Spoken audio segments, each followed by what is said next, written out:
John Constantine, a Hellblazer podcast.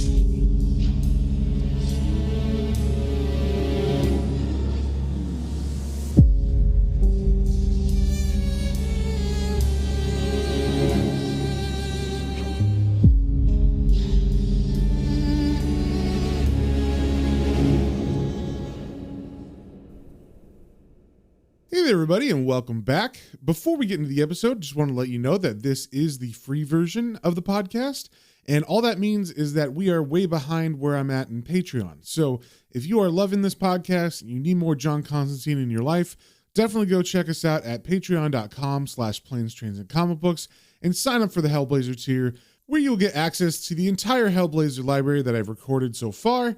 And also you'll get access to the exclusive episodes of the Planes, Trains, and Comic Books main podcast.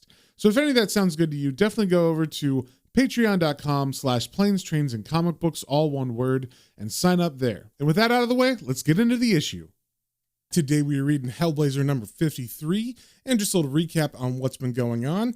In the last issue, we just started a new storyline called Royal Blood. And the reason it's called that is because someone in the royal family has been possessed by a demon, and they are going around and killing people and eating pieces of them and cutting them up, and it's just a very bloody mess. And because the possessed person is someone who's in the royal family, there's a guy named Marston who is the fixer for the royal family. Whenever they do something bad or whenever they want something covered up, he's the guy who does it.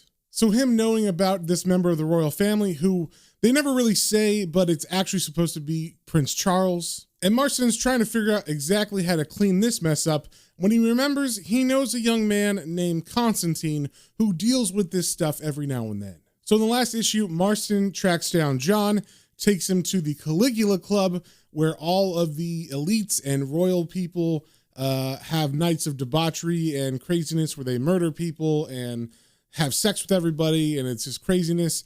And this is where the possession took place.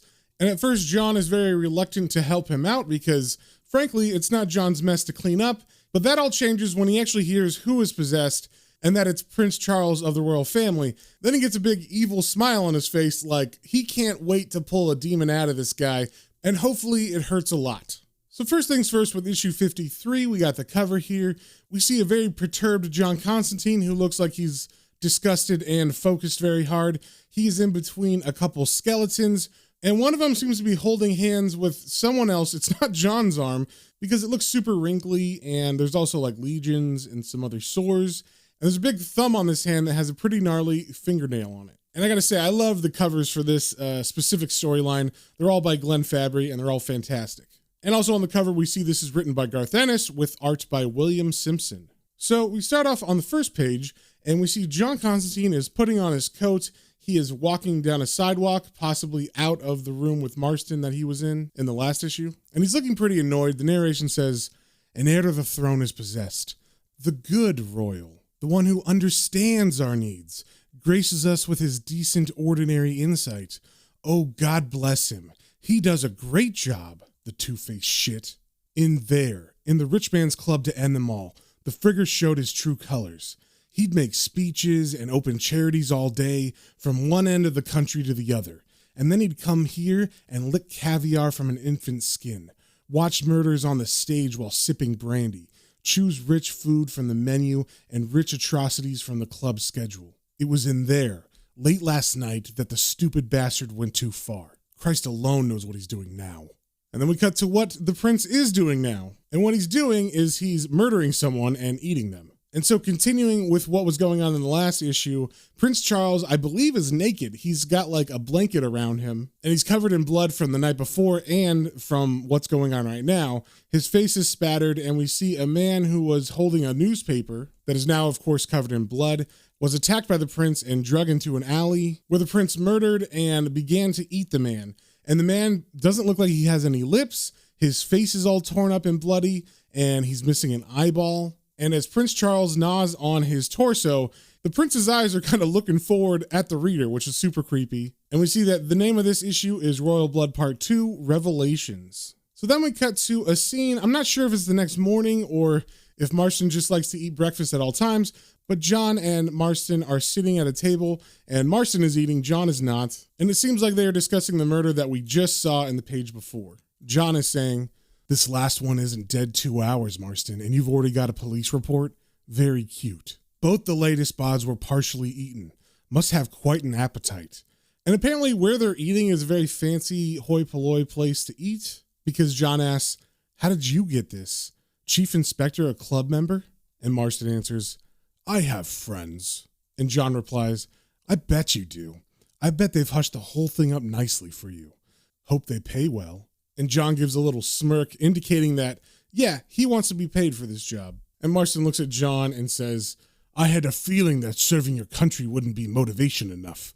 In fact, I'm sure you're planning on going straight to the press as soon as you've stopped the killings, aren't you?" And John smiles cynically and says, "It's funny how serving your country always means serving the people in charge of it. And I'm sure you're planning to make sure I don't go anywhere, huh?" And Marston wipes his mouth and looks at John sternly and says, "So glad we understand each other." Then we cut to the Caligula Club later in the day, and John is talking to 3 people about the incident that happened the night before with the prince, specifically how the possession happened. And the narration says, "I haven't planned anything. I'm too busy worrying about stopping the bastard to think about exposing the whole thing." Back at the Caligula Club, Marston's dug up 3 of the arsehole in question's mates. David Hezlet is a Scots Guards lieutenant, a splendid young chap who pisses me off just by existing. And the real gems, Hugh and Holly, the Elliot twins, who look like they play the game for all the family, i.e. incest. So John is asking them, "So you knew about his black magic bit, but you didn't join in. Who else knew?" And Hugh answers, "Only David here, really. We're a little wary of hocus pocus." And Holly adds, "Daft business. Look where it's got our chum." And John says to this, "Yeah, well, look, you obviously aren't the closest of chums, but I don't want this spreading. You'll have to do." And David asks, "For what?" And then John gets his coat and begins to walk out of the room, and as he does, he says, "A little party this evening. Don't go far, boys and girls." And then as John exits that room, he runs into a butler, and he asks the man where Marston is. And the butler says, "I don't actually serve Mr. Marston, sir. However, the gentleman in room 12 would like a word. Good day, sir." And with that, the butler leaves, and John kind of looks confused, and then he figures, whatever, I'll just go to 12. And as he's walking there, his narration says, "I don't have time to play games with these pricks." And he gets to room 12, and he just goes inside without knocking or anything. And inside is another man who is in shadows, and this is because he's supposed to be another member of the royal family, and the young man is actually doing cocaine in front of John, and John's narration says, "Our boy's brother, about to stuff 1/2 gram of coke up his conch.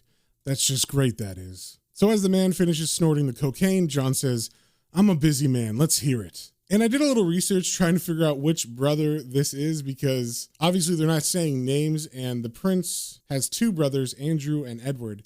But I believe this is supposed to be Prince Andrew, just by comparing the drawing to the pictures I could find. So Prince Andrew answers John saying, "Well, I wanted to talk to you, you see, about my errant sibling." And John replies, "Yeah, sure.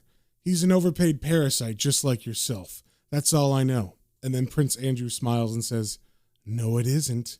I nearly missed the whole shindig, actually.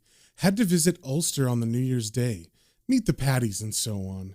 Hate the place. Ever been?" And John answers, "No. Get on with it." And Prince Andrew continues, "Really, it's awful. Terrorist pigs killed my uncle, you know. I don't see why we can't build a big wall around Belfast and throw food into the bastards. I found out about my brother's spree when I got home. The walls have ears." And then John cracks a joke saying, "So does your brother." You know what I mean? And as he says this, he kind of looks over to a bookcase next to him that has an urn on top of it, and he thinks to himself, "Must be dear old uncle's ashes in here." And then Prince Andrew laughs and says, "That was very funny. Anyway, I was thinking," but John cuts him off and says, "that I could bollocks it up on purpose so he gets it in the neck. And you're one step closer to the top job. I bet that fat-arsed wife of yours put you up to this." And as he says this, he's looking at the urn, and then he opens the top of it. And as he looks inside, Prince Andrew, who's very angry at John for what he just said about his wife, says, Do you know no one has ever, spoken to me like that before, ever? I do hope you'll assist me with what you so astutely guessed, if only to make up for your rudeness. And John walks over to him and says, no bloody way. And the prince threateningly says, I'd strongly advise you to reconsider, you know. And instead of backing down, John actually gets more confrontational and gets right up to Prince Andrew and puts his finger on his face and says, and I'd strongly advise you to keep your eyes open because you've just snorted your uncle's ashes. And at first I was confused by this, but I think what happened was Prince Andrew thought he found a stash of cocaine, and because the room is dark, he just snorted it without really looking at it, and it ended up being the ashes of his uncle. So John, feeling pretty proud of himself for pointing that out and making the prince look stupid, is kind of singing, and then as he's walking out of the room, he says, my girlfriend's from Belfast, son. Watch your mouth in the future. So John leaves that room and then walks around the Caligula Club until he finally finds the room that Marston is in. So John just bursts through the door and announces himself by yelling, Oi! And Marston's kind of startled and he says, how charming. What can I do for you? And John says, I want you and the 3 little rich bastards you found here tonight. Say around 10. And we've got trouble too. Our boy's brother and I just had a chat. And Marston says, oh God, that idiot. I'll have him watched. What's this business about tonight? And John begins to casually walk around the room and he says, sort of a get-together. I'm going to visit a friend of mine, then we'll all sit down and see what we can find out. Meanwhile, you can start pulling a few strings, because there's something I want you to get too. Then we cut to the possessed Prince Charles, who's in an alley. He's kind of skulking in the shadows, and the narration says, hungry again. The man doesn't know it, but he's got so much raw flesh in his belly, he's full to bursting. No, it's the demon that's hungry, that pushes him greedily onto his slaughter path. And then we see Prince Charles walk over to a body in the alley, and it's the body of a young man, and the young man's neck is snapped, and the narration continues. He took a young male from the flats over there, broke his neck with one swipe of an iron bar, and dragged him back to feed. But his mind isn't on his work. He knows this isn't right. He's in trouble, very deep trouble, and if only he could remember who he was. The demon, coiled neatly around the cortex in his brain, slides a finger across the man's mind and realizes what he's thinking. It decides to remind him who's boss. And we get a glimpse of what the demon looks like maybe inside of Prince Charles's head. And what it looks like is a skull that has fangs and also has a bunch of bony protrusions on the top of the skull. And then underneath the head, it looks like it has tentacles coming out of the neck. But that's all we see. We don't really see if there's a torso or anything underneath. And upon seeing this demon's face, Prince Charles begins to scream uncontrollably. And it just so happens a woman is walking by the alley and hears the screaming. And so she decides to check it out because she's a good person. And she looks in the alley and says, excuse me, are you? And then she's horrified as she sees a naked Prince Charles who's all bloody and looking crazy. And he's got like a blood-drenched knife or something in his hand. Then we cut to John, who's sitting on a couch inside of his girlfriend Kit's apartment. And the narration says, both Marston and that idiot had me followed from the club, but I lost both groups of gits on the tube. Amateurs. And as John's sitting there thinking, Kit comes in the front door and she sees John sitting on the couch and she says jokingly, bloody layabout, get a job. And John chuckles and says, huh, back for lunch or something? And Kit replies, well, that's a hopeful sounding or something. Nah, just got to pick up my portfolio. Big shot Yank publishers are in town, and I could do with a quick job just to pay the bills. And John looks up at her questioningly and says, thought you were okay for cash. And as Kit looks around, she finds her portfolio, and she says, ah, here we are. Sorry, right. I am and I'm not, you know? What are you up to today? And then John holds up a piece of paper that has like a pentagram and some like demon sigils on it, and she says, oh Christ, I don't want to know. Don't bring it in here with you, okay? And then John puts the papers down, and then Kit sits on the ground next to him and begins to look at her portfolio, and John says, I wouldn't ever let any of this shit hurt you, you know. As soon as I even got a hint you could be tangled up, I drop it like a stone. And Kit replies, glad to hear it. And then she looks up at John and smiles and says, I was thinking about yesterday. I reckon it's all right for you to live here if you want. And then John looks at her and says, boy, you made your mind up fast. And she looks at him quizzically and says, having second thoughts? Worried you'll become domesticated and lose the cool bastard image? And then she picks up a picture from her portfolio, and she doesn't show it to him initially, but she says, "You're too late anyway, sweetie. Remember a while ago I said you were cute when you were asleep? I did this after you dropped off the night before last." And then she hands him the page, and he looks at it, and it's a picture of him sleeping peacefully, and he looks all calm, and it's done in graphite or pencil, and he exclaims, "Bloody hell!" And Kit smirks and says, "Goodbye, Mr. Cool."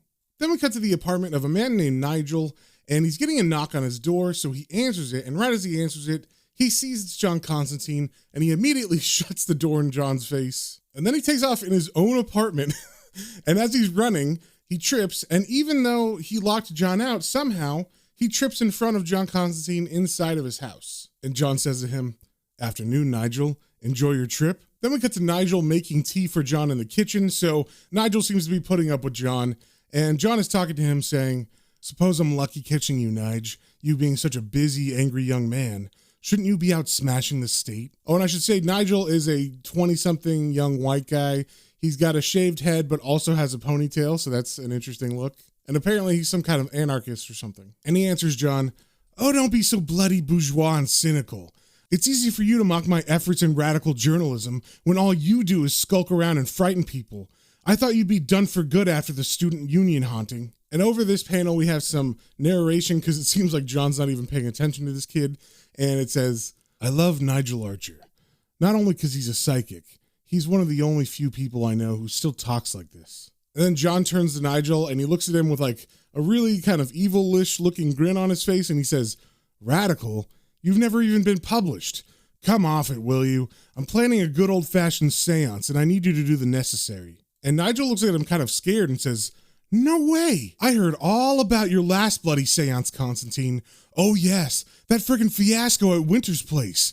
What was it? 2 dead and 1 bonkers? Piss off out of here right now." And if you didn't know, this is actually a reference to, I believe, the séance that's in Alan Moore's run of Swamp Thing, where Zatanna's dad actually was killed, along with another person. And I don't remember anybody going insane, but there was definitely someone left with potential brain damage, so maybe that's what they mean. So as Nigel is yelling at John, John is just sipping his tea, thinking, looking like he's waiting for Nigel to finish, and as Nigel wraps up yelling at John, John says, "I don't know, Nige, I think you'll like this one." And I'm assuming what he means is that since Nigel is very different politics than these rich royal people, he's not going to have a problem if any of them die during the seance. So then we turn the page and we cut to the Caligula Club, and now Nigel and the rich people from before, David Hazlitt and Hugh and Holly Elliott, are waiting with John. And there's narration from John picking up from the last page where he apparently tells Nigel, what's going to happen. So the narration says,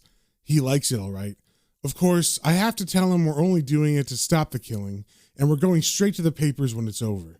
That's what old Nige wants to hear. And that's the problem with this whole friggin' business. Everyone else seems to think of it as politics, talking about cover-ups and damage to the public confidence, and all the time there's a demon loose out there. We're dealing with hell."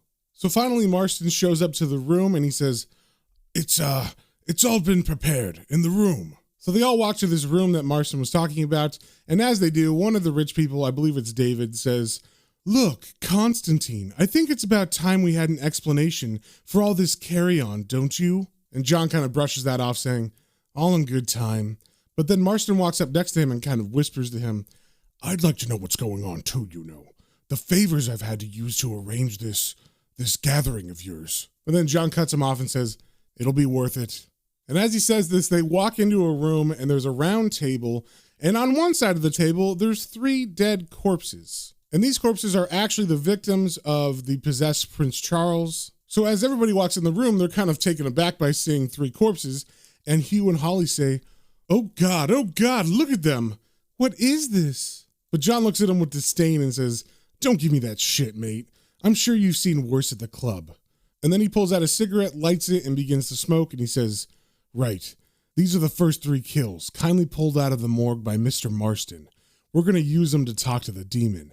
You're his mates. You'll be help to Nigel, who's got to make the bastard feel at home. Should be fun." And the rich guy David says, "I simply bloody refuse." But Marston cuts him off saying, "You simply bloody do not." So at Marston's insistence, all the rich people sit down at the table and everybody begins to hold hands, including the ones of the corpses.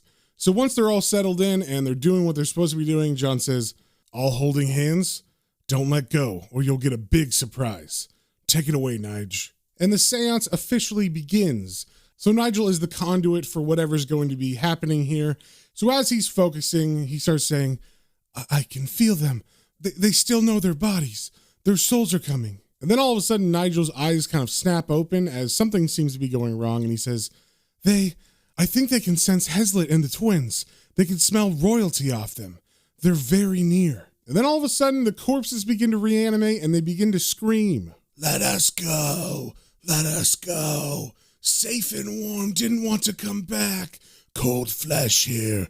Let us go. And Nigel actually seems to be struggling, but John turns to him and says, keep him in there, Nige. Hook the demon and keep those bloody souls in there. Come on. But Nigel turns to him and says, they're screwing my mind up. Keep them talking, please. And at first, John doesn't understand, and he's like, talk? But then Nigel throws his head back like he's having a seizure or something, and he yells out, please! So John kind of stands up and leans forward because he's on the opposite side of the table from the corpses, and he yells at them, you! What happened to you? Tell me. And two of them begin to speak, saying, killed and dead. Cut me. Hurt me. Please let us go. And it seems like the corpses are maybe like flopping around and they're not fully like sitting up straight or anything. So one of them flops to the side and his head ends up leaning on Holly's shoulder. And she says, stop it. Stop it. I want out. But then Nigel cuts her off saying, shit, the demon's twigged on. It's coming. And then we get to the demon who's in the alley, still eating the person from before whose neck was snapped. And the narration says, the demon smells the souls return to flesh it had thought untenable, feels a guiding mind pulling them back from the hereafter. Intrigued, it leaves the man in a deep coma and lopes off to see for itself. Then we come back to the room where David is yelling, I want to go home. And Marston is yelling back, you coward, Hezlet, you dirty, disgraceful coward. And Nigel is talking to John and he seems a bit more composed. He's saying, God, it's huge. The power of it. And John is telling him, lead it to us, Nige. Make the damn thing talk. And then Nigel closes his eyes and feels and he says, it's angry. It's coming in like a friggin' rocket. And then the demon appears and it's hovering over the corpses' heads. And the demon looks like I said before, where it's a demon skull with some tentacles underneath the head. And as it arrives, it says, I'll met. And everybody at the table, of course, is looking at this demon hovering over the corpses. And Marston is shook and he says, Constantine, what have you brought down on us? And David is saying, please stop.